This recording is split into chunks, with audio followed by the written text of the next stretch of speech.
Il n'y a pas d'autre chose que j'aurais aimé savoir avant de commencer. Parce que c'est ça qui, ça choque, ça surprend. Mais si tu as ton train de vie normal et puis que tu commences ici, là, tu vas te dire, ah, j'ai raté. Au début, ça choque. Ça choque, mais à part ça. C'est brutal. Première année, à la fin de la première semaine, j'ai eu le palu. Mais au fur et à mesure que tu évolues, tu t'adaptes Facilement au rythme. Et en gros, le seul conseil que moi je veux vous donner, c'est d'être un réel boxeur. Bonsoir, je m'appelle Roxane Afungweji. Je suis étudiante en 3e année de design numérique à Africa Design School et nous sommes tous là pour vous parler de notre école et des différentes filières.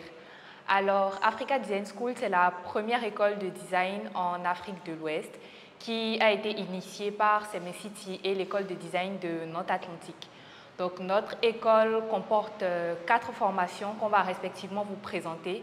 Le design numérique, le graphisme, le design d'espace et le design d'objets. Alors, pour commencer avec ma filière, le design numérique, c'est le fait de concevoir des expériences et des produits en rapport avec le numérique. Donc, des applications mobiles, des objets connectés, des sites web, mais aussi des produits et des services.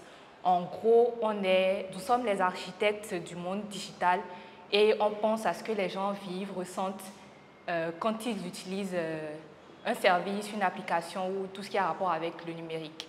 Donc, je vais laisser Loïc présenter le design graphique. Bonsoir à tous, j'espère que vous allez bien. Je m'appelle Loïc Davacan, je suis étudiant en 2e année de design graphique à Africa Design School. Alors, je suis là pour vous parler un peu du fonctionnement de notre filière, le design graphique. Donc déjà, je vais commencer par la définition du design graphique. Donc le design graphique, c'est l'art d'organiser les éléments visuels tels que les images, les textes, les couleurs et les formes, dans le but de justement faire passer un message sur les différents supports de communication tels que les affiches, les flyers, etc. Donc tout au long de l'année, comment ça va se passer? Dans la filière graphisme, il y aura des ateliers projets qui seront mis en place par nos professeurs ainsi que des workshops. Les workshops, en fait, c'est des semaines intensives de travail qui vont aboutir justement à la restitution d'un projet sur une thématique donnée. Donc, en fait, l'Africa Design School, ce n'est pas du tout le schéma classique comme on verrait dans les autres établissements, mais c'est vraiment, on est vraiment plongé dans le vif du sujet avec des projets concrets. En 2e année, par exemple, on va travailler avec de vraies structures et en 3e année, on va faire, notre mémoire va tourner autour de justement la restitution d'un projet, mais sous forme vraiment réelle. Je vais passer la parole à mon collègue en espace. Loïc encore. Nathan. Ok. Bonsoir, moi c'est Amanathan, étudiant en design d'espace, donc en 3e année de design d'espace à Africa Design School. Et sans plus attendre de présenter la filière design d'espace. Donc le design d'espace consiste à concevoir donc, des espaces, que ce soit intérieurs ou extérieurs, qui vont aller sur donc, une expérience utilisateur qu'on va proposer donc, à des personnes. Et par rapport à cette filière Africa Design School, il faut savoir qu'en première année, on nous aide vraiment à toucher du doigt ce que c'est que l'aménagement. Et vraiment, des projets sont vraiment mis en place pour nous aider vraiment à développer des skills. Donc, quand je parle de skills, je parle déjà de conception 3D. Donc, par rapport aussi au fait d'émettre des phases 1 qui vont permettre d'établir des personas qui vont nous aider vraiment à pouvoir réaliser des projets qui seront destinés à ces personnes-là. Et en 2e année, les gens fonctionnent avec des partenariats de l'école où tout de suite on est déjà amené à avoir des projets réels qui nous donnent vraiment des skills par rapport à faire de la quantification de projets, ce qui va nous aider par exemple dans les entreprises à pouvoir vraiment performer. Et des secteurs dans lesquels le design d'espace peut intervenir, déjà nous avons de la micro-architecture, donc de l'aménagement extérieur, comme je le disais, comme intérieur, et également de la conception de mobilier. Donc, je vais passer à la question. Donc, en parlant de mobilier, je vais passer la parole à Loïc, donc design d'objets. Ok. Moi, je suis Loïc Emmanuel Zomba. je suis en troisième année de design d'objets à Africa University. Design d'objets plusieurs matériels. Pour faire simple, le designer d'objets, c'est celui qui va venir régler les problèmes, trouver les problèmes quotidiens de l'être humain, qui venir les régler en créant ou en améliorant des objets qui existent déjà, tout simplement. À Africa Design School, déjà, comme les camarades, à partir de la première année, on va déjà commencer à toucher du doigt la matière, à acquérir des compétences, comme on l'a déjà expliqué. Et aussi, j'aimerais ajouter qu'Africa Design School va aussi nous permettre de nous insérer dans la vie professionnelle par des modules de cours, des professionnalisations, des projets qui vont nous ramener directement à aller vers les entreprises, à aller sur le terrain, qui doit nous permettre d'acquérir déjà des compétences, de savoir comment ça se passe exactement sur le terrain, pas juste de la théorie qu'on va faire en classe, des acquaintances, arriver sur le terrain comme des personnes qui sont totalement nouvelles. Et pour revenir au design d'objets, pour les domaines auxquels on va toucher sont vraiment variés. C'est-à-dire qu'on peut toucher à tous les domaines, parce qu'il y a des objets partout, dans n'importe quel domaine qui servent pour les objets. Donc, les débouchés sont vraiment énormes. Donc, on peut vraiment choisir de se spécialiser dans vraiment n'importe quel domaine. Quand je pense que tout le monde, je prends comme nous, je vois l'exemple de peut-être la médecine. On va dire que les design, ils ne peuvent pas toucher à la médecine, mais ils utilisent des aiguilles qu'on utilise, des machines qui vont garder des personnes en vie. Donc, ces machines sont vraiment conçues par les designers d'objets. Ça va être des techniques qui sont appliquées dessus. Voilà, moi, c'est quoi le design d'objets. Merci. Donc, en gros, comme vous pouvez le voir et comme c'est notifié dans chacune des filières, on remarque qu'à Africa Design School, on est vraiment axé sur l'approche par compétences. C'est-à-dire que dans chacune des filières, on met un accent particulier à la professionnalisation et chacun des projets qu'on fait, les projets qu'on fait ne sont pas rangés au placard. Raison pour laquelle on travaille sur des projets réels, sur des problématiques réelles avec des entreprises. Comme petit exemple que je peux donner pour ma filière, par exemple, on a eu à travailler sur un projet avec le SCOP.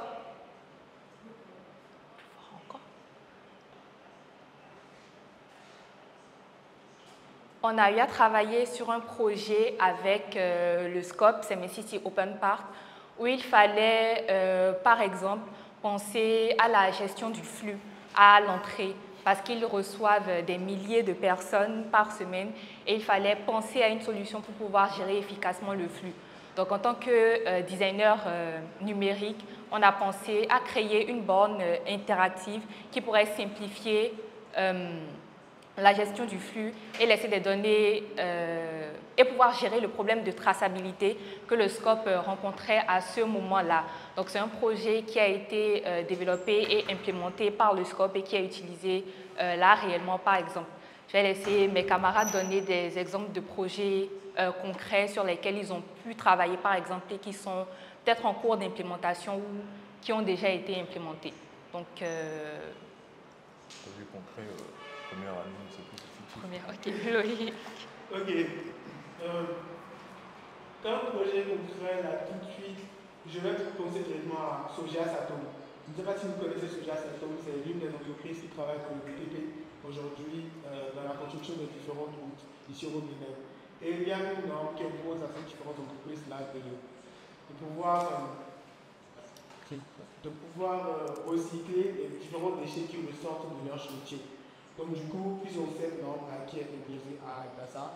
Donc ma classe et moi, on a dû aller sur les lieux, faire nos différentes analyses, aller voir comment ça se passe et trouver des solutions pour améliorer déjà le système de recyclage de déchets plastiques qu'ils avaient déjà sur au niveau du Soja Satom. Donc, on a dû améliorer les machines qu'ils utilisaient parce que le processus était pour le moment, à ce moment artisanal. Donc, notre rôle était d'améliorer et fluidifier ce processus-là, par exemple, et pour pouvoir améliorer le produit final, pour avoir beaucoup plus de production et que le produit final doit être un produit quand même de qualité industrielle. Donc, l'idée, c'est d'améliorer au maximum leur production et de pouvoir avoir un produit final qualitatif et comme le secteur propre. Il y a une question de Nisso pour Nathan sur le design d'espace. Du coup, il voudrait savoir combien de matières on a à étudier en première année de design d'espace. Wow. Alors, par rapport à cette question, le nombre exact de matières, on ne l'ai pas en tête, mais je pourrais donner des exemples de matières qu'on pourra voir donc en première année. Donc déjà, il faut comprendre qu'on est vraiment axé sur une approche donc, de projet où on pourra être donc, en cours avec des professeurs donc, par exemple de conception 3D, où on aura à apprendre à utiliser des logiciels comme Archicad, SketchUp, donc pour de la conception donc, 3D. Et on aura également des cours de professionnalisation, donc pour nous aider vraiment dans la manière de transmettre, donc d'expliquer donc, nos projets. Et également, on fait normalement donc, des matières comme de l'anglais, un peu de mathématiques je vais dire, mais vraiment de la maths qui est axée donc, sur le design d'espace. Donc quand je parle de mathématiques, donc calcul, je parle de, par exemple, on a les RDM, donc la RDM qui s'occupe de la résistance des matériaux, donc ce qui va me permettre vraiment de comprendre comment utiliser un matériau dans un aménagement. Donc quand on prend par exemple donc, le bois, quel poids le bois peut supporter, et ainsi de suite. On a également des matières comme, je vais dire quoi déjà, je pense que j'ai, bon, j'avais le tout exactement. Donc comme je le disais, c'est que vraiment c'est par rapport au projet, donc les ressources dont on a besoin donc, pour effectuer ces projets, nous doivent donner donc, par rapport à l'école, donc par rapport à ces coûts-là. Est-ce qu'on veut compléter quelque chose? Pour reporter la question qui lui a été posée sur la filière de design numérique, par exemple, en première année, pour toutes les filières, c'est vraiment une année d'initiation. Une année où on apprend à découvrir le design dans le cas où on n'était pas vraiment familier au domaine et où on apprend à se familiariser un peu plus à tout ce qui est propre à la méthodologie et aux logiciels qu'il faut utiliser concernant nos filières respectives.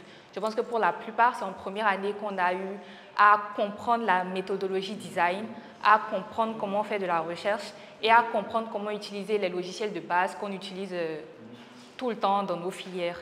En design numérique, par exemple, ce qu'on a fait comme matière, on a fait les ateliers projets longs et les ateliers projets courts. En première année, on travaille sur des projets fictifs pour nous montrer comment appliquer la méthodologie et comment analyser des problèmes, comment analyser des données pour pouvoir trouver des solutions à la fin. On a appris à utiliser Figma, à utiliser des logiciels de graphisme, ça c'est des logiciels de conception, ça c'est de la technique. Et après, on fait aussi beaucoup de matières qui peuvent nous permettre de développer nos sens créatifs. Je pense que pour la plupart ici, on a eu à faire de la peinture, de la photographie. En deuxième année, on a fait du théâtre, par exemple. Nous, en première année, on a appris à faire des podcasts. On a appris à faire de la narration et on fait aussi de l'anglais parce qu'aujourd'hui, l'anglais, c'est important. Donc, ce n'est pas parce qu'on parle de design numérique que c'est axé très technique. Pour la majorité des filières, on nous apprend la méthodologie, on nous apprend à l'appliquer et on apprend les logiciels qui vont avec. On a une question de 27KI pour M. Nathan. Quel métier peut-on exercer après avoir étudié le design d'espace, par exemple? Ok, donc après le design d'espace, donc les 3 ans qu'on fait à Africa Design School, nous pouvons avoir vraiment beaucoup de débouchés donc, par rapport à cette filière. Donc je vais prendre par exemple l'exemple, on va parler par exemple de la scénographie. Donc la scénographie c'est vraiment l'aménagement qui va consister à vraiment faire une narration, je vais dire, donc, dans un espace.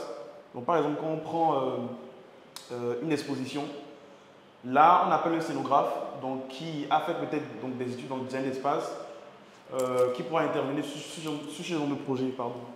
Et également, on aura également des profils comme architecte d'intérieur. Donc ça, c'est vraiment après 2 ans encore en master où tu es déclaré architecte d'intérieur, où tu pourras travailler avec des architectes donc en interne. Donc je pense qu'on va t'appeler directement architecte,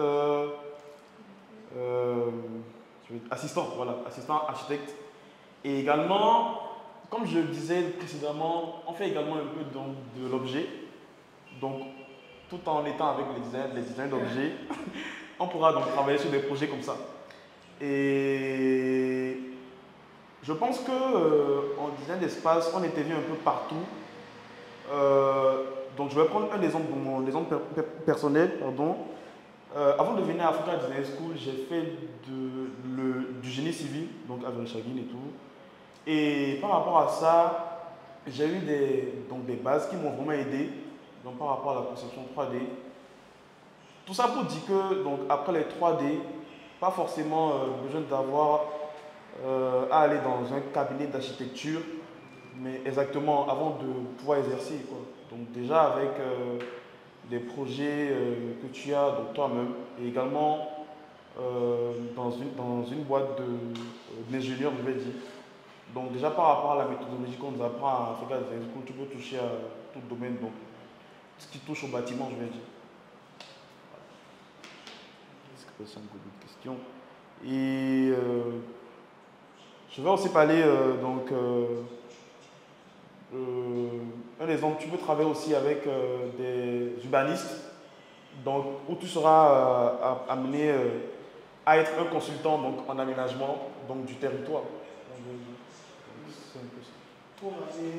Pour ramener un peu la question au design d'objets, comme je l'avais dit précédemment, le design d'objets c'est l'une des filières qui va vraiment toucher à énormément de variétés de domaines.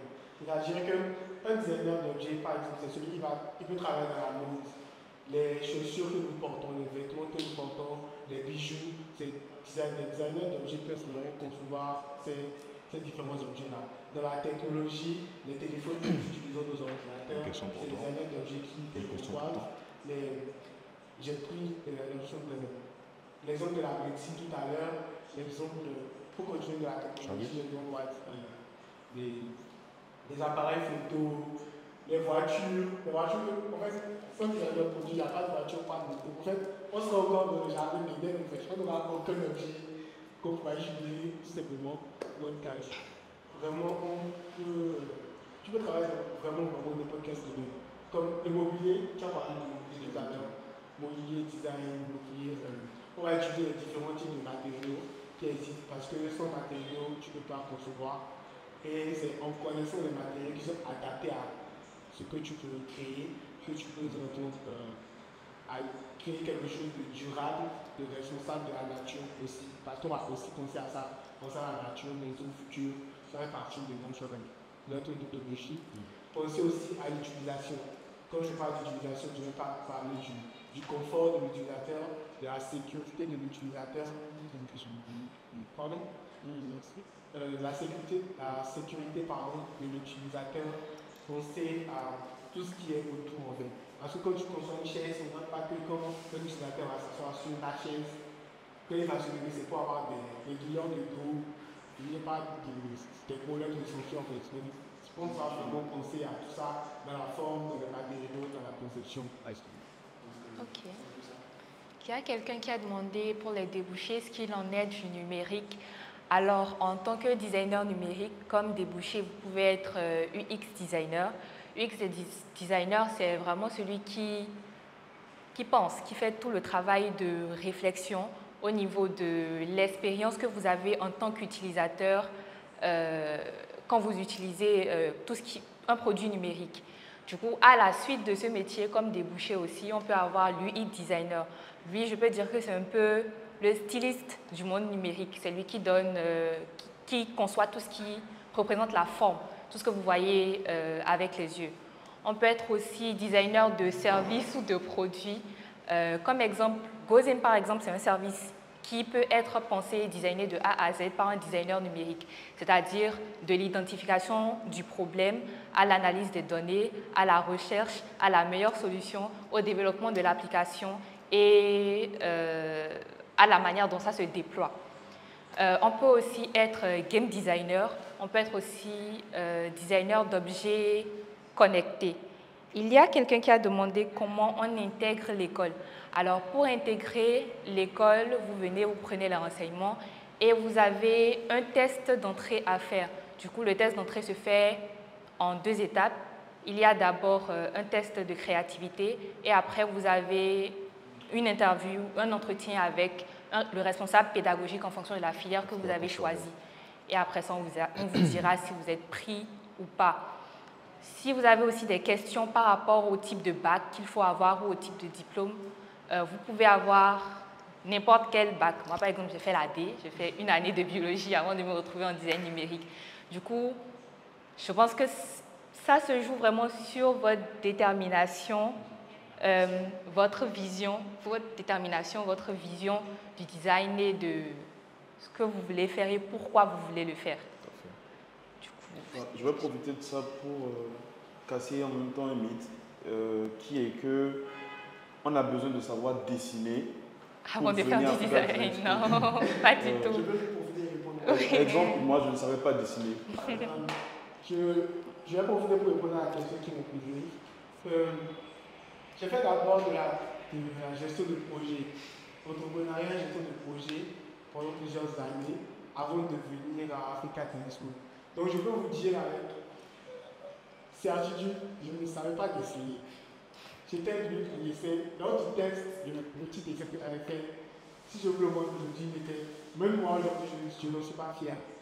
Bon, et pour revenir à la question, je vais souvent utiliser Adobe Fresco pour dessiner parce que je n'avais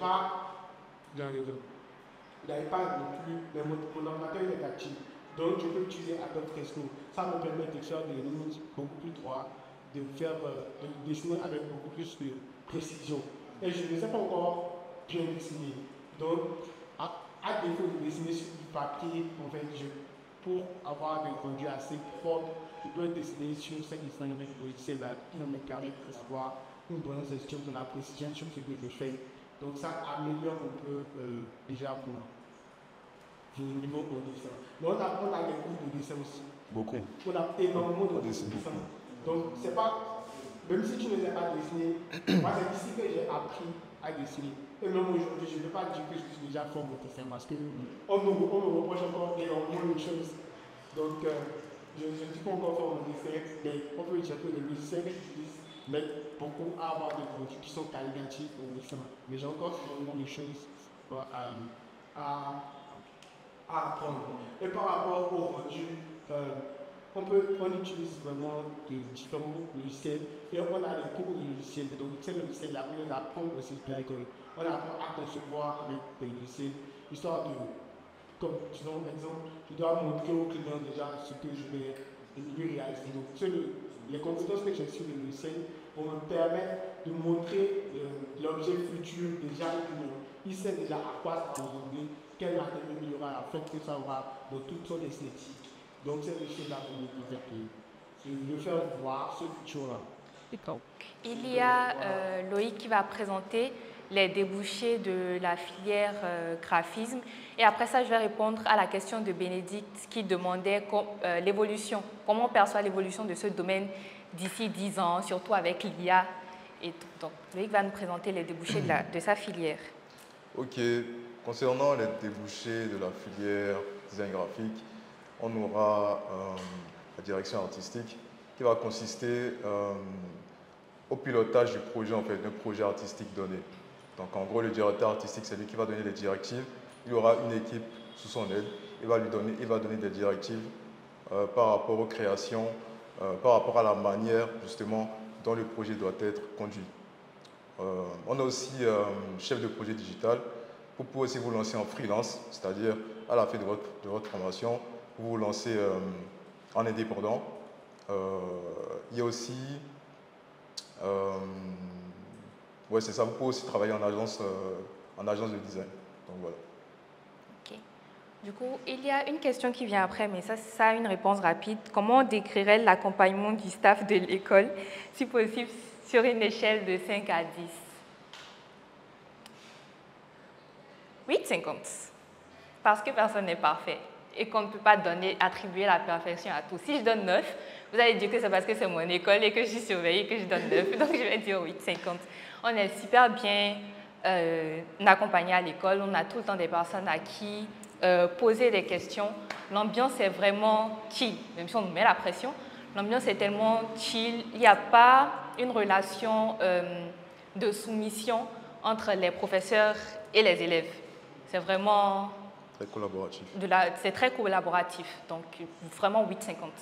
Et pour répondre à l'évolution du domaine d'ici 10 ans, surtout avec l'IA, l'IA c'est un atout. En tout cas, en tant que designer numérique, je le vois comme un atout. Je ne le vois pas comme mon remplaçant. Parce que c'est ce qu'on ne perçoit pas quand on ne fait pas du design. L'IA n'ira pas sur le terrain rencontrer des gens, surtout dans un contexte béninois, pour leur demander du coup quel problème vous rencontrez. L'IA ne saura pas se mettre à la place des gens qui souffrent par rapport à une situation et qui ne trouvent pas de solution. Donc à partir du moment où il n'y a pas des robots qui auront une apparence humaine au point de dialoguer avec des gens et pouvoir comprendre leurs sentiments, je ne vois pas d'ici 10 ans en quoi l'IA pourra, en tout cas concernant le design numérique, nous remplacer ou prendre notre place. Et tous les autres, l'IA ne va pas venir scier du bois, c'est clair. Pour le design d'objets, par exemple, l'IA ne viendra pas scier du bois. Pour le design d'espace, l'IA ne viendra pas faire des visites physiques du lieu. Vous allez me dire qu'on peut scanner, mais ce n'est pas pareil. Et pour le graphisme, il y a beaucoup de personnes qui font des affiches avec de l'IA aujourd'hui. Quand vous regardez les affiches qui sont faites par quelqu'un d'autre. Est-ce que vous ressentez des émotions? Je ne crois pas. Donc, pour le moment, et surtout que le Bénin est en pleine période d'éveil numérique, si je peux dire, dans 10 ans, l'IA ne prendra pas nos places. Je ne crois pas. Oui, moi j'aimerais bien compléter. J'aimerais bien compléter ce qu'elle disait tout à l'heure pour dire que nous, on va plus considérer l'IA comme un atout. On peut utiliser l'IA, mais il ne viendra pas nous remplacer. Il y a des tâches qu'on peut faire très rapidement avec l'IA qui vont nous gagner du temps. Mais à part ça, c'est vraiment pas l'idée de venir nous remplacer, faire des choses totalement à notre place. Il peut faire quelque chose à notre place. Comme quelqu'un l'a dit tout à l'heure, lors de l'African Design Week, M. Bibisek, il a dit, je demanderai à l'IA des choses que je ne sais pas faire, pas des choses que je sais déjà faire moi-même. C'est-à-dire qu'on peut toujours demander à l'IA de nous faire quelque chose dont tu n'as aucune connaissance, des choses que tu sais que tu ne peux pas, tu n'as pas la compétence de faire toi-même. Mais à partir du moment où tu as la compétence de le faire, de rajouter de l'émotion, de rajouter ta personnalité dans quelque chose, je pense que l'IA ne pourra jamais remplacer ce que toi tu dois faire. Il n'y a vraiment pas de comparaison à faire. Et comme deuxième mythe qu'on veut déconstruire par rapport à ce qu'on fait à l'école, en complétant à celui du « il faut savoir dessiner avant de faire Africa Design School », le design, c'est de la résolution de problèmes, ce n'est pas de l'esthétique. Ça assemble l'esthétique parce qu'on a le privilège de résoudre des problèmes tout en le faisant tout beau, mais ce n'est pas de l'esthétique, c'est de la résolution de problèmes. Donc, tous autant que nous sommes aujourd'hui, quand on dit que nous faisons du design, ce n'est pas qu'on se lève et que demain j'ai envie de créer, je ne sais pas, une montre qui m'aiderait à choisir mes vêtements tous les matins et qui me dit que je suis belle. Ce n'est pas ça. C'est analyser un problème, évaluer aussi si le problème est effectif, parce qu'il y a des problèmes qui ne sont pas effectifs et on nous apprend ça à l'école. Analyser un problème, évaluer si le problème est effectif, prendre connaissance du problème hors de son point de vue, même pas seulement de mon point de vue, mais du point de vue de toutes les personnes qui peuvent vivre la situation. Une vision 360, voilà. Penser une solution et après réaliser la solution tout en s'assurant qu'elle convient aux personnes à qui on est en train de créer la solution. C'est pour ça qu'on fait beaucoup de tests. Donc, pour tous les projets que vous avez déjà peut-être pu voir en venant à l'école lors de nos JPO de l'Africa Design Week, ce n'est pas juste des projets qui nous portent à cœur et on se lève et on décide de les réduire. on décide de les résoudre. C'est des problèmes qu'on a analysés, c'est des interviews qui ont été faites, c'est des terrains qui ont été faits pour pouvoir résoudre un problème de façon réelle. Donc le design, ce n'est pas de l'esthétique, ou pas juste de l'esthétique. Pour ajouter un peu de truc, quand on parle de résoudre un problème, c'est un problème spécifique. On va prendre un problème spécifique, peut-être un groupe de personnes autorités. Ma responsable pédagogique a l'habitude de nous dire quelque chose, c'est que nous ne sommes pas le Père Noël. On n'est pas là pour résoudre un problème de tout. Ça peut être possible dans la vie, ça peut être possible. Mais on n'est pas là pour résoudre des problèmes de manière générale et genre trouver la solution ultime en fait. Il n'y a pas de solution ultime. Tu peux toujours trouver une solution qui va générer de nouveaux problèmes. Donc on va penser à tout ça, penser à ce que notre solution puisse régler le plus, genre au maximum le problème sur lequel on va travailler et s'assurer à ce que la solution qu'on va trouver ne va pas générer encore plus de problèmes que ce qui existe déjà des dérivés de problèmes, je crois, comme ça. Par rapport à comment s'inscrire à Africa Design School, il y a un lien d'inscription qui se retrouve sur les pages donc, de Africa Design School, que ce soit sur Instagram. Donc vous pouvez tout de suite cliquer sur le lien et vous inscrire. Et l'école est voilà, chargée de vous contacter à la même inscription. Concernant les horaires de cours à Africa Design School, officiellement, c'est de 9h à 19h.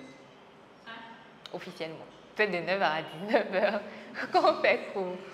Après, il y a des projets qui peuvent vous retenir plus, mais ce n'est pas de manière générale dans nos périodes de cours. Peut-être en workshop, mais officiellement, tous les jours, c'est de 9h à 19h, mais il y a des moments où on a des cours qui commencent peut-être à 8h.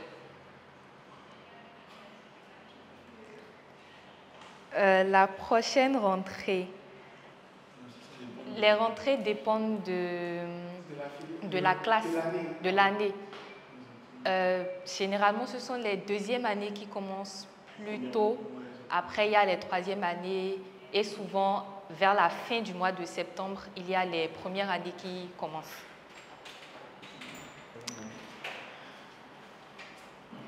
Je vais aussi parler de mon cas par rapport au design d'espace, donc de la question par rapport à l'IA. Et aujourd'hui, je trouve que ce soit dans toutes les filières, l'IA est déjà installée. Déjà par rapport à nos outils de conception, exactement, que ce soit pour les rendus 3D. Et en fait, ces applications fonctionnent déjà par rapport à des IA. Et par rapport à la méthodologie qu'on apprend à Africa Design School, à aucun moment l'IA ne peut remplacer voilà, ces compétences-là. Exactement. Déjà par rapport au design d'espace, tu es déjà amené à faire une rencontre donc chantier avec le client. Tu vas prendre des mesures, relever donc des contraintes que l'espace présente. Et même par rapport à ça, je ne pense pas qu'en prenant des photos sur une application et tout, que l'application va relever ces problèmes-là. Donc l'IA, c'est vraiment un atout. Donc on a, donc, nous designers, voilà, genre, pour pouvoir innover comme on dit. Donc il y a, j'arrive pas à lire le nom, qui demande si les métiers découlant des différentes filières du design peuvent être exercés au Bénin. Totalement. Parce que moi, par exemple, en design numérique, on a travaillé sur un projet avec Iokeo, c'est une entreprise digitale qui fait du design de produits et qui travaillait avec le ministère des Affaires étrangères et d'autres ministères par rapport à la gestion de courrier électronique dans les ministères. On a pensé la solution, on a refait les interfaces, on a pensé l'expérience et ce sera implémenté par exemple dans des ministères de chez nous. Si je prends l'exemple de mes aînés par exemple qui viennent de finir, ils ont déjà travaillé avec, ils ont déjà fait du design de politique publique pour le ministère de la Santé, le ministère de la fonction publique par exemple, où ils ont pensé à digitaliser plusieurs des actions qu'ils faisaient au sein des différents ministères. Donc par exemple, c'est des cas où on applique du design numérique, où ils nous reconnaissent en tant que designers numériques et on travaille pour les aider à résoudre des problèmes dans des services au Bénin. Et je pense que dans chacune des filières, on a déjà travaillé avec des entreprises béninoises où on reconnaît nos métiers en tant que ce qu'ils sont et on vient nous demander de l'aide pour qu'on apporte des solutions. Et ils peuvent donner des exemples s'ils peuvent.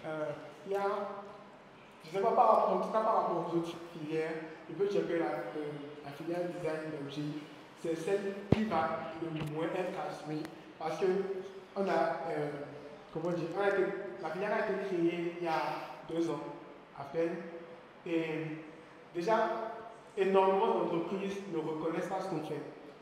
Aujourd'hui, on a dit créer des objets, ok, mais on avait déjà des menuisiers, on avait déjà des gens qui créaient déjà du mobilier, des choses pour nous. Mais le design d'objets ne va pas se limiter à ça. En fait, ça ne va vraiment pas se limiter à ça. Et pourquoi aujourd'hui on peut travailler au Bénin? J'ai pris tout à l'heure l'exemple de Soja Sartom avec qui on a travaillé. C'est une entreprise qui utilise des machines. Ces machines ont été conçues par les designers produits. Si aujourd'hui ces machines ont des problèmes, ou genre, ils doivent trouver un moyen de pouvoir upgrade, c'est-à-dire trouver un moyen d'améliorer les machines qu'ils ont déjà. S'ils ont des designers produits sur place, ils n'auront pas à aller chercher de la compétence ailleurs pour pouvoir régler ce problème. Il y a des usines qui sont près de Kyo aujourd'hui. Il y a la GDC qui est là. Ils font du textile, des t-shirts, les motifs, les formes, les designs qui vont faire et tout. Les designers produits peuvent vraiment penser les vêtements qui sont produits à la GDZ. Quand je prends l'exemple des hôtels qui se créent, ils ont besoin de mobilier, ils ont besoin par exemple, de systèmes de filtration d'eau dans les villages, il n'a pas d'eau propre, filtrer de l'eau, pouvoir leur offrir de l'eau propre avec des matériaux qui se retrouvent sur place. Ça, c'est de petits problèmes que les designers objets produits peuvent régler. Donc, ça, c'est quand même de l'innovation parce que c'est des choses qui n'ont pas encore été faites. Soit ce qui a été fait a fait de manière après, c'est des problèmes que ça crée encore. Mais les compétences des designers d'objets est ce qui va apporter le plus peut vraiment améliorer ce secteur-là. C'est bon. Donc c'est une filière innovatrice, c'est une filière que on n'est pas nombreux, on n'est pas nombreux. On a de la marge en fait en termes de. Quand je parle, moi je suis un peu inquiet en termes pour trouver du travail quand j'ai fini ma formation parce que déjà même en première année, on est souvent contacté par des entreprises. Tu recherches un stage, tu ne sais pas où, mais au final, c'est des entreprises qui te contactent pour les différents stages. Donc, je ne suis vraiment pas inquiet par rapport à ça en termes de trouver du travail ici au Bénin. Ce n'est pas là que se trouve les réels en voilà. Loïc, tu as quelque chose à dire? Tout à fait. Donc, je vais revenir sur les débouchés du design graphique et justement parler du fait qu'il y a plusieurs de nos étudiants qui travaillent déjà en entreprise. Donc déjà, il faut savoir que le métier de designer graphique est très important et c'est vraiment incontournable en fait dans la société, dans le sens où c'est le designer graphique qui va venir créer justement l'image de marque d'une entreprise, d'un projet. Donc voilà, donc, le designer graphique, c'est lui qui va créer le logo, c'est lui qui va créer l'identité visuelle d'une marque. Donc lorsqu'on parle de logo, vous tous vous savez que si vous créez une marque aujourd'hui, le logo c'est un élément incontournable en fait. Donc c'est vraiment ça qui représente la marque. Et c'est l'image de la marque littéralement. Donc en fait, le logo il n'est pas créé juste au hasard en fait. Il est créé sur la base de plusieurs critères. Donc déjà il a la vision de l'entreprise, il y a le public cible et oui c'est ça, et les valeurs de l'entreprise. Donc, il y a quelqu'un qui a demandé comment intégrer. Nathan l'a dit tout à l'heure, vous pouvez aller sur le site web de l'école pour avoir des informations ou aller en bio pour cliquer sur les liens, vous aurez les informations. Donc, pendant les pauses de cours, peut-on sortir de l'école, par exemple, pour aller manger? Oui, pendant les pauses, vous pouvez sortir de l'école et revenir. Et d'après notre expérience, est-ce qu'il y a des choses qu'on aurait aimé savoir avant d'intégrer l'école? Ça, on va répondre à ça après, tous ensemble. Et comment intégrez-vous la durabilité dans vos projets de design? Est-ce que vous êtes soucieux des impacts environnementaux?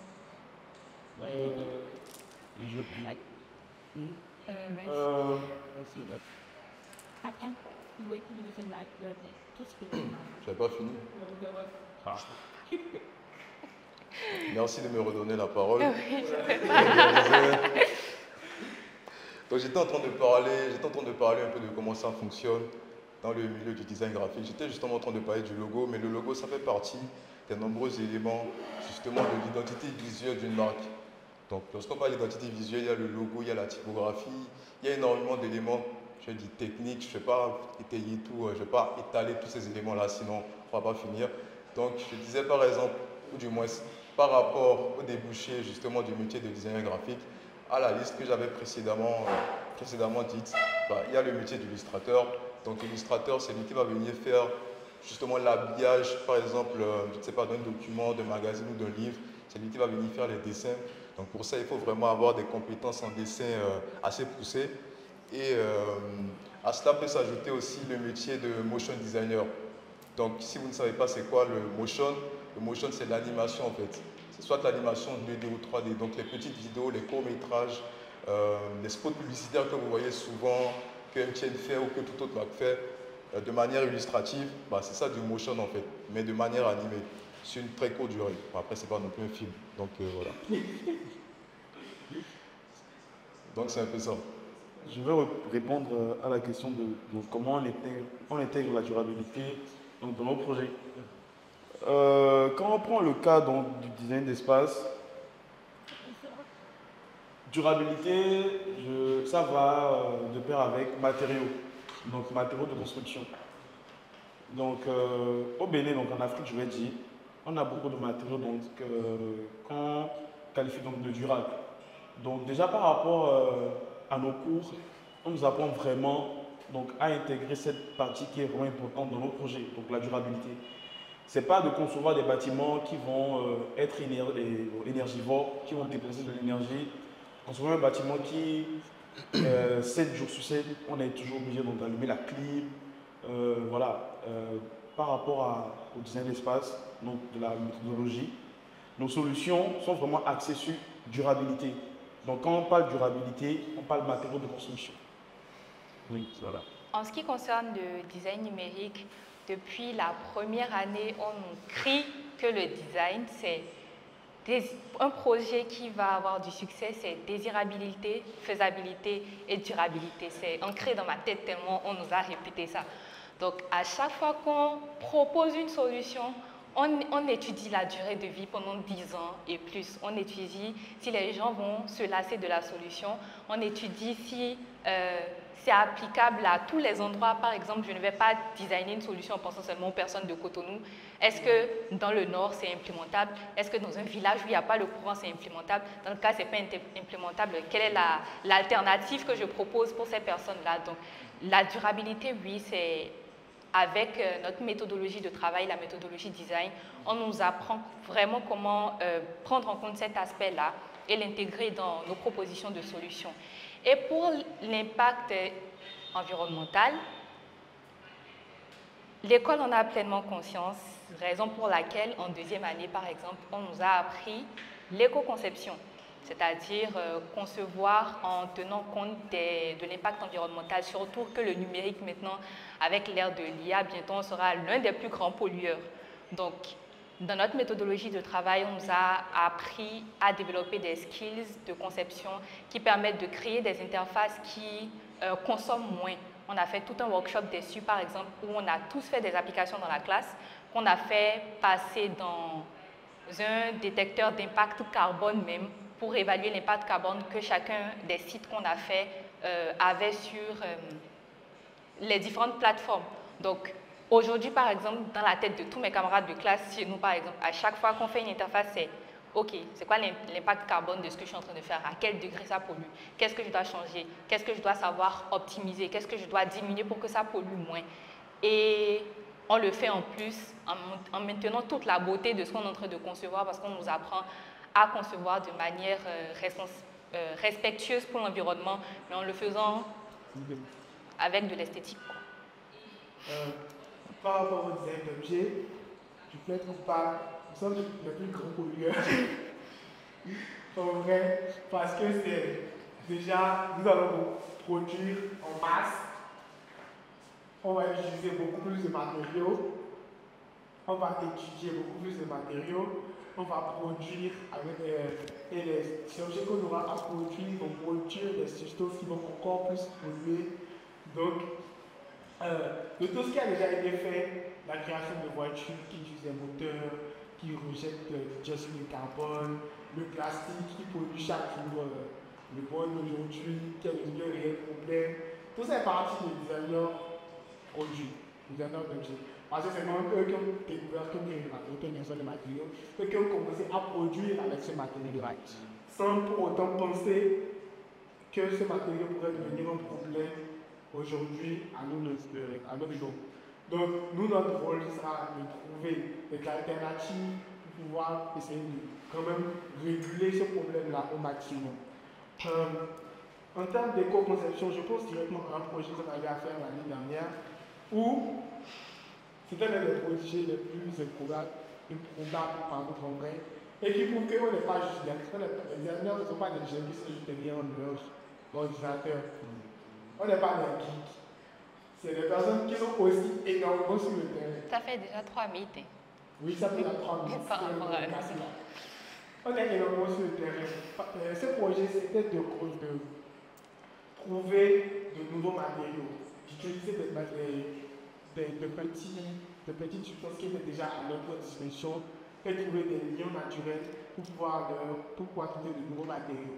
Je rappelle, mon groupe et moi, on a décidé de travailler sur la jacinthe d'eau, les fleurs qui se trouvent souvent sur les fleuves. Il y en a énormément et ça devient un réel problème aujourd'hui pour le pays. Donc nous, on s'était mis dans la tête de transformer la jacinthe d'eau en charbon que les gens pourraient utiliser, les dames pourraient utiliser pour cuisiner, etc.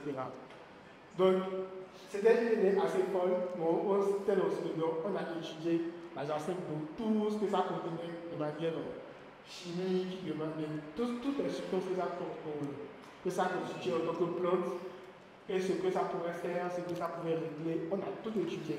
On est allé Ganvier, soit à Bar, on est passé sur les lacs, on a ramassé de la jacinthe d'eau. Et en fait, on a essayé de trouver tous les éléments qui existaient, laquelle avait des substances que ajouter à la jacinthe d'eau pour créer du charbon. Donc, on a trouvé du blé là, on s'est rendu du bois râpé. On s'est rendu que c'était rendu compte de la suie de bois, pardon. On s'est rendu compte que la suie de bois avait comme un effet inflammable et le blé, lui, avait des substances qui pourraient permettre que lors de la combustion, la combustion dure plus longtemps. Donc, mélanger tout ça avec de la jacinthe d'eau, on a pu créer un charbon qui pouvait durer plus longtemps que le charbon de bois. Et ça nous a permis de régler un problème de la déforestation. C'est-à-dire que le fait de couper les bois chaque fois pour faire du charbon, c'est un réel problème pour la nature. Donc, si on arrivait à prendre un élément tel que la jacinthe d'eau, qui représente aujourd'hui un problème, et le transformer en une solution pour pouvoir régler un autre problème. Donc, c'est entre autres des choses auxquelles on va penser, réfléchir en tant que designer produit pour régler des petits problèmes auxquels le monde est confronté de nos jours. Donc, on va trouver des moyens pour remplacer, diminuer l'impact du plastique, diminuer l'impact de carbone, l'impact de. Parce qu'il y a tellement de problèmes naturels et qu'on va faire face. Et nous sommes là pour gagner des solutions à ce problème-là, en tant que nous sommes des classes. Okay. Est-ce qu'il y a des activités extrascolaires que ADS propose? Bon, pas l'école, mais le BDE, si. Le bureau des étudiants de l'école est là pour ça. Cette année, par exemple, je suis dans le BDE, Nathan aussi. On a proposé une journée d'intégration au début de l'année pour pouvoir intégrer les premières années. Nous sommes allés à Tori, on a fait un ensemble d'activités à l'école pour pouvoir briser la glace et se familiariser les uns aux autres. Il y a aussi les différents matchs interfilières avec les professeurs. Enfin, il y a des activités extrascolaires, mais ce n'est pas vraiment l'école qui le gère, mais le bureau des étudiants. Est-ce qu'on peut voyager à la fin de notre formation, tout à fait, il y a beaucoup d'étudiants qui sont dans notre pays et qui, soit pour, mais majoritairement pour continuer le master, parce qu'il y a la possibilité de faire du master, le master quand on est en design. Et aussi par rapport à ça, il y a l'école qui offre une possibilité d'échange avec l'école de Nantes en France, où on pourra être en immersion en France pendant un semestre. En troisième année. Exactement, en troisième année. Donc ces possibilités-là aussi sont ouvertes à vous. Ok. Notifier le diplôme aussi, le diplôme qui est commun de la tête. C'est un diplôme international, un diplôme européen. Je pense européen international, et qui va peut-être te permettre de pouvoir travailler où tu veux, de pouvoir continuer où tu veux. Ce n'est pas comme si tu as un diplôme qui va tu es obligé de recommencer. Ce n'est pas une attestation, quoi. Ce n'est pas une attestation. C'est un Tu diplôme. as un diplôme qui va te permettre d'exercer ton métier. On est considéré comme des étudiants ayant un diplôme européen. Au fait, ailleurs. à la fin de votre formation, votre diplôme de ADS est égal, et pas inférieur ou égal ou sensiblement égal, c'est égal au même diplôme que vous auriez eu à l'école de design de Nantes Atlantique. C'est la même chose. Et par rapport à ça, il faut mettre un point d'honneur à donc, ce que nous propose l'État béninois, c'est que je ne quitte pas mes parents dans mon pays d'origine pour aller rester dans un terrain inconnu pour faire du design.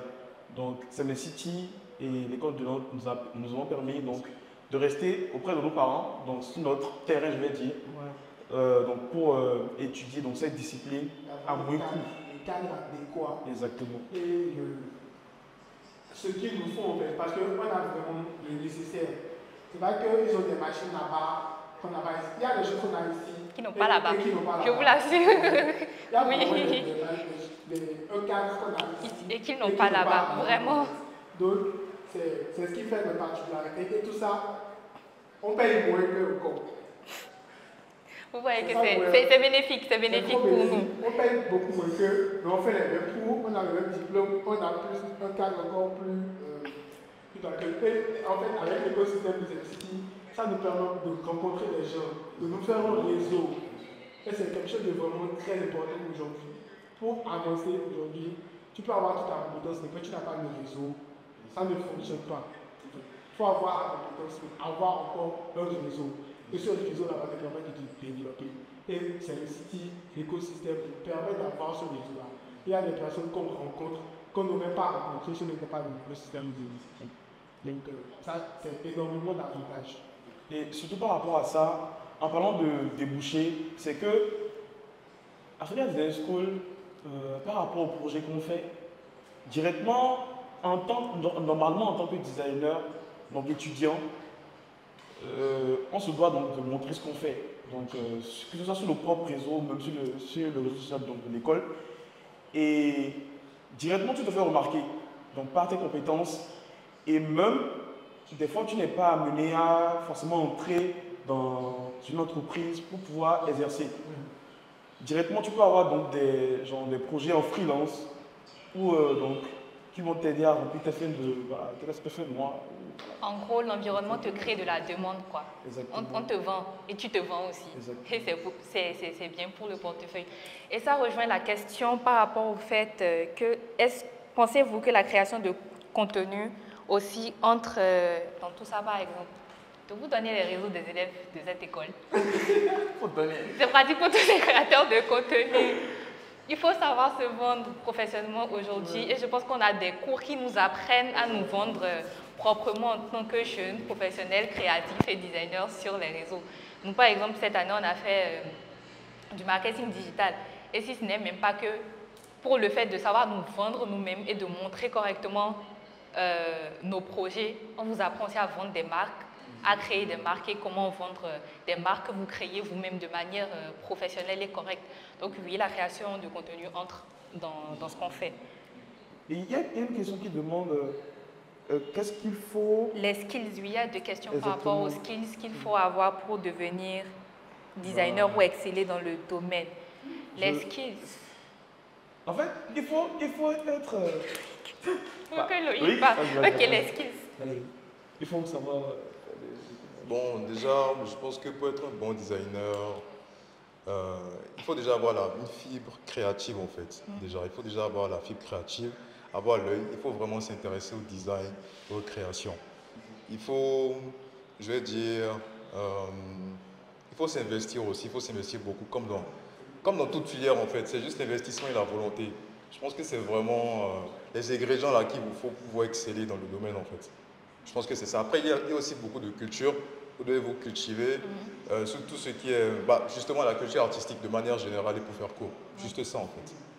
Et il y a aussi par rapport au logiciel, la maîtrise des logiciels est incontournable. Là, vous devez vraiment maîtriser les logiciels. Par exemple, nous en design graphique, les logiciels principaux que nous utilisons, c'est Photoshop, InDesign Illustrator.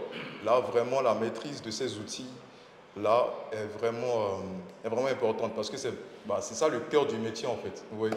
Donc il y a cet investissement technique là que vous devez, que vous devez faire en fait. Mais en vrai, l'investissement technique, ce n'est pas... Enfin, le fait de ne pas être bon sur le plan technique ne vous pénalise pas avant d'intégrer l'école. Tout à fait. Si après la première année, ce n'est toujours pas bon, ok, à partir de là, il y a un problème. Mais avant d'intégrer l'école, ce n'est pas nécessaire. Par exemple, avant de commencer ADS, je ne savais pas c'était quoi Figma, je ne savais pas qu'il y avait un truc comme ça qui existait. Je vous jure que je ne connaissais pas Photoshop et je ne savais pas utiliser un ordinateur avant de venir à Africa Design School. Je vous jure que je ne savais pas utiliser un ordinateur avant de commencer cette école. Donc, je pense que le fait de ne pas avoir de grands skills sur le plan technique ne vous pénalise pas avant de commencer l'école. Je ne savais pas qu'il y avait différents types de papier. Moi aussi, je ne savais pas qu'il y avait différents types de papier. Je ne savais pas avant de commencer l'école. Donc, je pense comme il a déjà tout dit, la créativité, culture artistique, avoir l'œil et être vraiment ouvert d'esprit. Il faut travailler ça avant de venir. Ne pas se dire que c'est ce que je sais. Et puis c'est tout. Il faut se dire qu'on ne connaît rien, qu'on ne sait rien avant de venir. Vous ne savez rien. Et qu'est-ce qu'il faut faire pour intégrer le BDE? Il faut d'abord intégrer l'école. Il faut d'abord intégrer, voilà. Voilà, il faut d'abord intégrer l'école.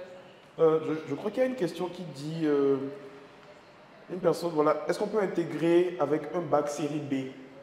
Oui. Tout bac est autorisé à bac tu viens. Et si vous avez déjà commencé quelque part d'autre et que vous avez déjà d'autres diplômes, vous pouvez être en master et venir faire ADS. Donc ce n'est pas juste pour les bacheliers où c'est le niveau que ça exige. Vous pouvez avoir un BTS dans n'importe quelle filière, dans n'importe quel domaine. Comme je l'ai dit, j'ai fait la biologie avant de venir ici, quoi. Et 5 ans avant de venir ici. Vous voyez, donc ce n'est pas forcément pour les nouveaux bacheliers, mais n'importe quelle filière, n'importe quel diplôme. Juste, quand vous allez venir ici, là, c'est ici on va vous dire ce qu'il vous faut. Exactement. Et on va profiter aussi pour casser un autre mythe par rapport au prix donc, de la scolarité. À Nantes, on paye combien là-bas, s'il vous plaît? À Nantes, 7 millions. 6-7 millions. Ici, on paye, je sais pas, on paye environ 2 millions et quelques ici. Et croyez-moi, c'est rentable. C'est rentable. C'est rentable.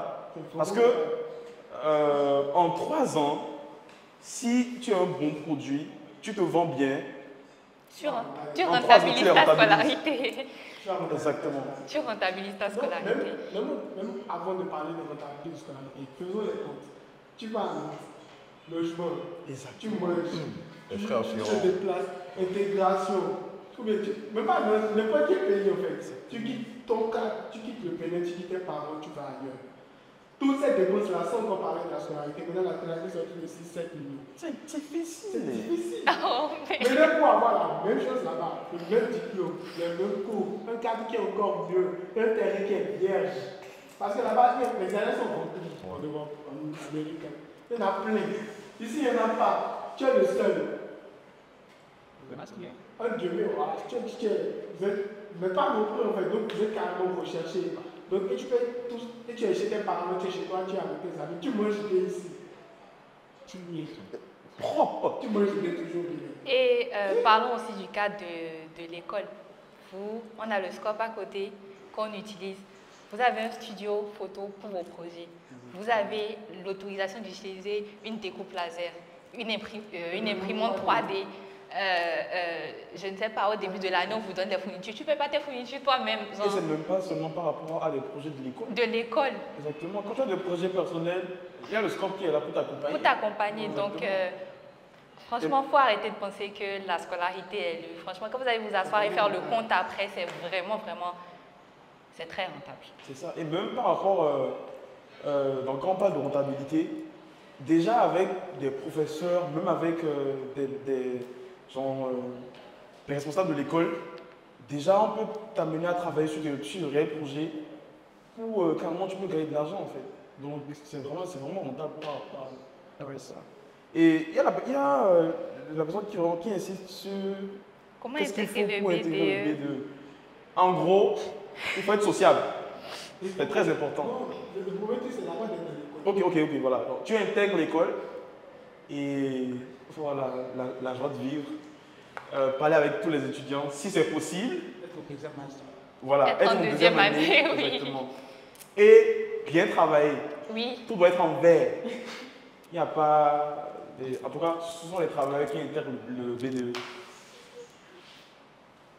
Donc pas de critères exceptionnels pour intégrer un BDE. Et l'administration doit vous aimer aussi. Si l'administration ne vous aime pas, vous pouvez pas être dans le BDE. Parce que c'est vous l'image, la grande image auprès des parents. Donc si l'administration ne vous aime pas et que vous n'êtes pas sérieux, vous ne pouvez pas être dans le BDE. Des cours à temps plein. Oui, c'est des cours à temps. Oui. Mais à côté de ça, je pense qu'il y a l'école qui fait des formations. Exactement, oui. Oui. Mais ça, c'est pour les professionnels. Ce n'est pas un diplôme. C'est une attestation. Voilà, exactement. Où ils offrent des cours accélérés, donc par rapport à des modules spécifiques. Sinon, que ce soit pour les étudiants, c'est pour les gens, c'est à temps plein. L'idéal, c'est de vous rapprocher de l'école pour ceux qui ne vont pas faire des cours à temps plein. Des cours à temps plein pour voir. C'est une possibilité.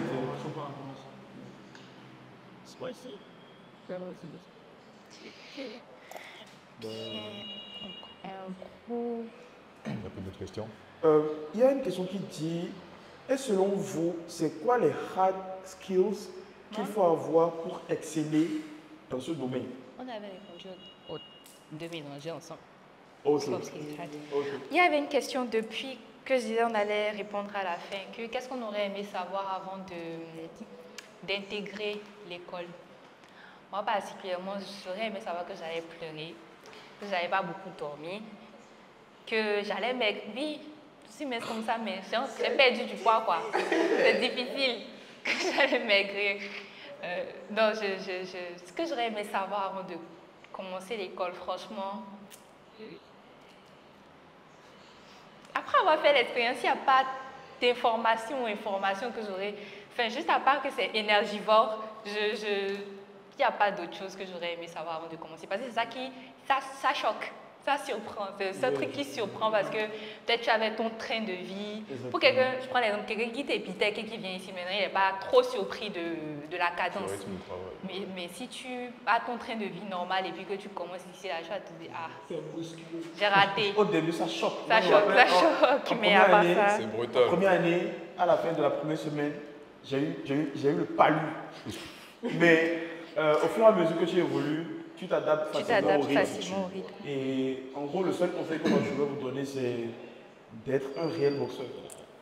C'est pas, ok, tu fais mascarade, de travailler. En fait, pas tes projets et pas ta manière d'être et tout, on sent que tu es un travailleur. Donc, c'est le seul conseil que je puisse vous donner. Travailler, c'est tout. C'est tout ce qu'il faut. Moi, je pensais que l'Afrique des Instituts, c'était une école difficile. En fait, genre par rapport au projet et tout, mais juste avec un peu de passion, surtout ça, la passion. Quand tu es passionné, ça va. On a mis un truc, on découvre sur la passion. Il y a beaucoup de personnes qui sont, par exemple, quand je prends l'exemple de base, ils voulaient faire un espace en ligne.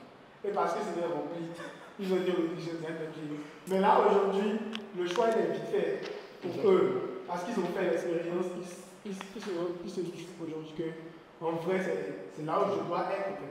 Ouais, donc, par l'expérience qu'on reconnaît On trouve ça passion par l'expérience. Et par rapport à ça, je suis en design d'espace, mais en fait, tout de suite, en première année, deuxième année, tu te fais un profil. Donc moi, je vais me classer dans cette branche où je suis un design d'espace, mais axé mobilier adapté à l'espace. Donc d'où je vais rejoindre Loïc. Donc voilà. Loïc, qu'est-ce que tu aurais aimé savoir avant de commencer à ADS? En réalité, il n'y a pas grand-chose. Hein. Puisque j'ai été surpris par les workshops là. Les workshops, c'est intensif. Hein.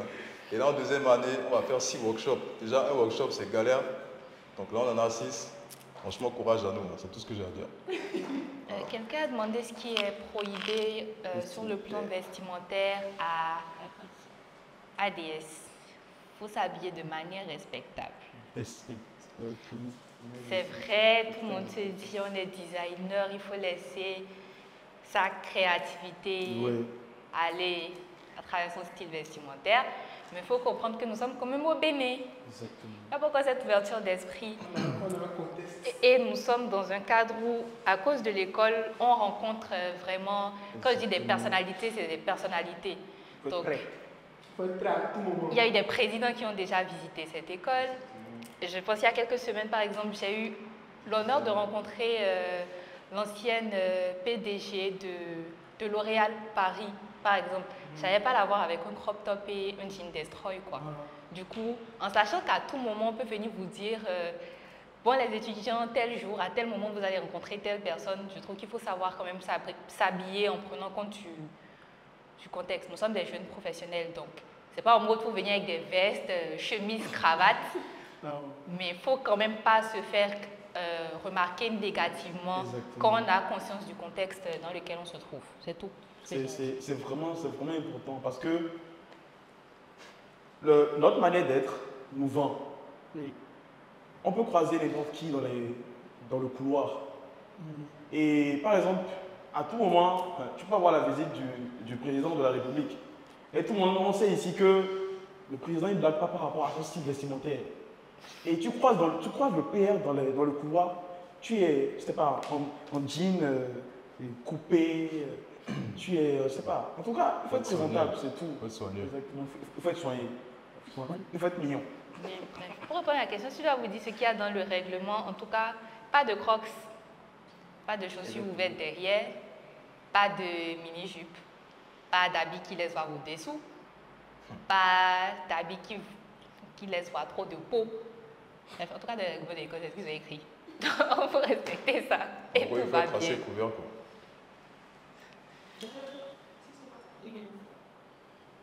Oui, d'ailleurs, si vous n'êtes pas couvert, vous aurez froid.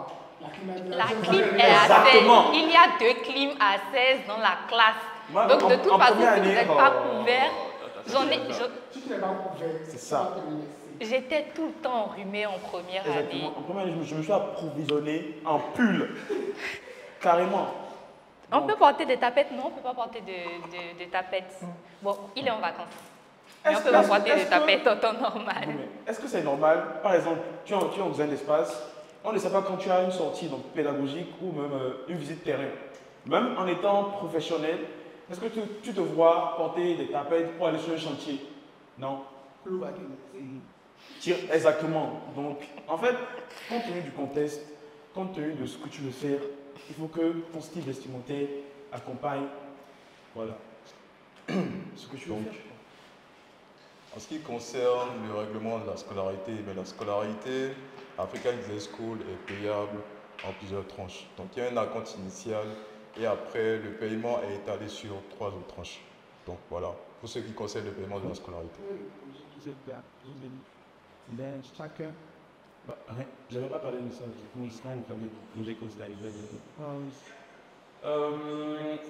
le projet, personnellement, qui m'a le plus, je vais dire, c'est, par exemple, en deuxième année, on a travaillé sur la fête donc, du 14 juillet donc de la France, où, en collaboration avec l'ambassade de France, on a proposé une scénographie donc, pour célébrer donc, le 14 juillet. Donc, on a eu à faire donc, des veilles, donc des recherches par rapport à ce qui se faisait. par rapport donc, aux emblèmes de la France. Et également, par rapport à ce workshop, on nous a demandé donc, de mettre aussi donc, notre culture donc, béninoise. Donc c'est vraiment par rapport à cette méthode-là qu'on a analysé donc, tout ce qui est emblème donc, du Bénin et de la France pour pouvoir trouver donc, un aménagement qui se distingue donc, de ce qui avait été déjà fait. Donc voilà, ça c'est un projet vraiment qui m'a rejoint. Un produit, bon moi je ne sais pas très objectif, pourquoi? Parce que le projet c'est ce qui m'intéresse le plus en tant que designer. Je suis un passionné de chaussures, de sneakers, de basket, de chaussures de sport, de chaussures axées mode, etc. Donc du coup on avait eu un workshop où on a travaillé avec un designer qui a travaillé chez Puma et on devait travailler pour les Jeux Olympiques qui auront lieu en 2028 ou en 2026 à Los Angeles. Donc du coup, on devait choisir un sport, un athlète, la marque auquel l'athlète est associé, parce que les sportifs, c'est quand même des images, c'est quand même une image et il est associé à une marque. Donc tu dois choisir la marque à laquelle il est associé et tu dois concevoir une chaussure pour ce sportif-là.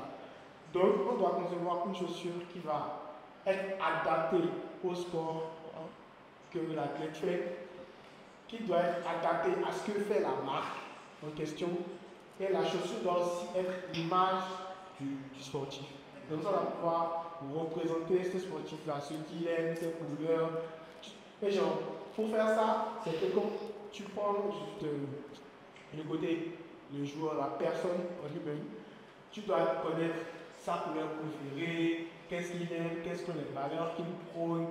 Et tu dois pouvoir trouver ce que tu vas mettre en valeur au niveau de ta chaussure, sur ce côté-là. Quand tu prends la marque, il y a des marques qui utilisent ça, des lacets, il y a des marques qui sont des matériaux spécifiques qu'ils utilisent. Tu dois pouvoir étudier la marque et savoir ce qu'ils ont l'habitude de faire. Qu'est-ce que tu peux enlever, qu'est-ce que tu peux ajouter. Et quand tu prends maintenant le sport, tu vas étudier parce que les chaussures qui servent à jouer au football, ce n'est pas la même chaussure qui peut jouer au golf. Malgré que les deux se font sur du gazon, ce n'est pas les mêmes mouvements qu'il faut.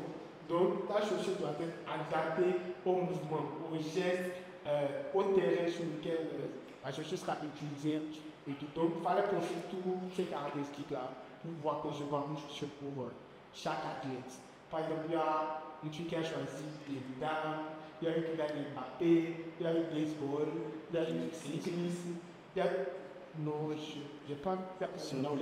Oui, il y a eu tennis, il y a eu Serena Williams, il y a eu plein de sports qui existent que je ne connais pas, mais qu'il y a eu qui a choisi de m'intéresser par exemple. Donc c'est l'un des projets qui m'a intéressé. Mais vraiment, il y a énormément de projets qui me plaisent. Parce que on visite énormément d'univers. On visite énormément d'univers. On peut être très industriel, on peut être très beau, on peut être très artisanal, on peut être très beau. On visite énormément d'univers. Donc, à la fin de ta formation, ça permet de te placer. Ça permet de te situer en fait. Tu sais ce que tu peux faire. Donc, tout ça, tu dois forcément trouver quelque chose qui te plaît. Et bien, donc, tu es comme artiste. Numérique. Oui, non, il y avait une question pour Nathan. Ouais. Pour quelqu'un qui a fait des études en BTP, peut-il venir s'inscrire en design d'espace, espérant devenir architecte? Par rapport à cette question, c'est carrément mes objectifs à long terme. Alors, j'ai fait du génie civil, donc du BTP, avant d'être à Africa Design School en design d'espace. Par rapport à cette question, je vais dire facilement, parce que, comme je le disais, par rapport au débouché qu'offre donc la filière espace, c'est pratiquement possible. Parce que, déjà, par rapport aux skills que tu as en design d'espace, il te suffit donc de trouver une école qui pourra convertir donc, ce que tu as appris en design d'espace en des compétences en architecture. Et probablement, par rapport à mes recherches que moi j'ai faites, une recherche faite, c'est que on te fera peut-être reprendre la 3e année en architecture pour pouvoir continuer donc ce cycle-là. Mais par rapport à ces objectifs, en tout cas personnellement, elles ont changé. Moi je ne compte plus devenir architecte là. Acheter de l'intérieur. Exactement, j'ai la vision. Exactement. Sinon, il n'y a pas de souci à quitter le BTP et s'inscrire en design d'espace pour redevenir architecte. Cool. Loïc, un projet sur lequel tu as travaillé cette année? Un projet scolaire et tout? Oui, et qui t'a vraiment plu? Ok. On a fait, dans le cadre du projet LAN, on a travaillé sur une initiative de design social. Donc en gros, c'était le but de ce projet-là, c'était vraiment de créer une identité visuelle, comme je l'ai dit, pour une initiative de design social, pour justement rassembler les gens autour d'une cause commune. Parce que déjà, si on prend par exemple le cas du Bénin, il n'y a pas par exemple d'espace qui soit aménagé pour favoriser le brassage, comment je vais dire, intergénérationnel, c'est-à-dire entre les personnes, les vieux, les jeunes, etc. Donc justement dans ce cadre-là, on avait un projet, enfin le projet qu'on devait faire justement consistait à créer une identité visuelle, donc créer un logo, les éléments graphiques, les illustrations et tout l'univers graphique en fait de ce projet. Donc en fait c'était un travail de groupe et c'était dispatché. Donc chacun avait sa part de travail à faire, quelqu'un fait le logo, l'autre fait les illustrations, etc. Donc c'était bien, c'était bien. D'accord. Projet qui m'a plu. Beaucoup de projets. Un projet qui m'a plu, je vais parler d'un projet qu'on a fait cette année. Je pense que je l'avais énoncé tout à l'heure avec IOKEO, où il fallait penser à améliorer l'expérience concernant la gestion de courrier électronique dans les ministères. Bon, honnêtement, ce n'est pas le meilleur projet qu'on ait fait, mais moi, c'est le projet qui m'a plu le plus, juste parce que ça correspond à mes aspirations, parce que je voudrais faire du design de politique publique. Donc, c'était du design de politique publique. Donc, me retrouver dans le contexte de ce que j'ai fait, c'est ce qui m'a vraiment plu. Donc, on a parlé avec le port autonome de Cotonou, par exemple. Nous sommes allés au port, on a rencontré les différents types de personnes qui travaillent au port, on leur a posé des questions. On a revu ce qui est en train d'être fait par rapport à la solution qui était déjà là. C'était une solution qui devait être implémentée dans Microsoft, donc étudier tout le système de Microsoft, tout ça, c'était vraiment passionnant et intéressant. Donc, Comme projet, c'est ce que je peux te dire. En parlant de ce projet, c'est quoi? Une autre question? Donc, merci à tout le monde de nous avoir suivis. J'espère que chacune des personnes qui nous a suivis ce soir a une idée un peu plus claire de comment ça se passe à Africa Design School d'abord, dans les différentes filières. Je pense que vous avez eu un aperçu de l'ambiance en général dans cette école. Donc, j'espère qu'on verra tout ça à la rentrée, parce qu'on n'a pas parlé pendant 1 heure de temps pour rien. Mais MIS quoi? Je sais pas. On essaie de voir à la rentrée et ça va bien se passer. Merci. Et soyez à l'affût. Il y a Africa Design School qui balance des informations sur leur réseau. Donc, si possible, abonnez-vous. Et voilà. Et suivez les stories. C'est un cheat code. Et c'est vrai, en plus. Suivez les stories. Surtout les stories. Pas les publications, les stories. C'est vrai ça. Un piège. Sur les stories. Et voilà. Au revoir. Ciao. Au revoir.